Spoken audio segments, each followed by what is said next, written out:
अस्सलाम वालेकुम, क्या हाल है जी आप सबकी। उम्मीद करता हूँ आप तमाम সোশ্যাল মিডিয়ায় এখন সকলের অন্যতম প্রধান গন্তব্য।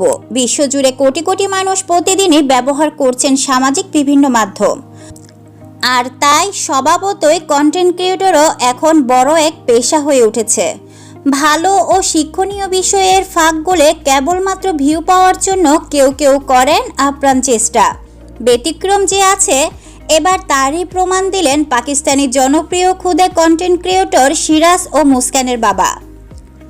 গত 15ই মে নিজের ইউটিউব চ্যানেলে এক ব্লগে সিরাজ ঘোষণা দেন আর ব্লগিং করবেন না তিনি, কারণ তার বাবা চান ব্লগিং নয় পড়াশোনা নিয়ে মনোযোগী হোক সিরাজ। তাই বাবার সিদ্ধান্তের প্রতি শ্রদ্ধা রেখে ব্লগিং বন্ধ করার ঘোষণা দিয়েছেন তিনি। এই ঘোষণার পরপর সোশ্যাল মিডিয়ায় উঠে আলোচনার ঝড়। কেউ সিরাজের সিদ্ধান্তকে সাধুবাদ জানায়, আবার অনেকেই সমালোচনায় মেতে ওঠেন সিরাজের বাবার। কিছু নেটিজেন দাবি করেন সপ্তাহে একদিন ব্লগ বানালে হয়তো পড়ালেখার অত ক্ষতি হতো না, তাই ভুল সিদ্ধান্ত নিয়ে সন্তানের প্রতিভা নষ্ট করছেন সিরাজের বাবা।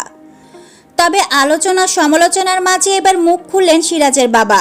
এক ভিডিও বার্তায় তিনি বলেন, সিরাজের ব্লগিং ছাড়ার ঘোষণায় অনেকেই আমাকে দোষ দিচ্ছেন, অনেকেই অনেক প্রশ্ন তুলছেন। আমি আজ আপনাদের সেসব প্রশ্নের উত্তর দিতে এসেছি। ভিডিও বার্তায় তিনি বলেন, সিরাজ ও মুস্কানের জন্য আমরা অনেক সম্মান পেয়েছি।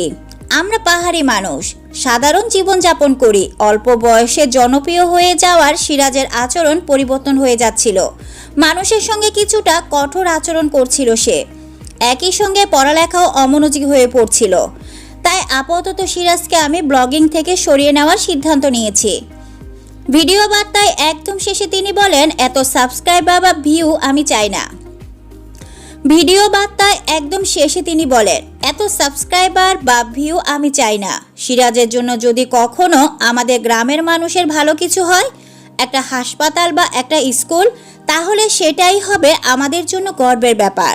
আমি কথা দিচ্ছি, সিরাজ ও মুস্কান আবার আপনাদের মাঝে ফিরে আসবে।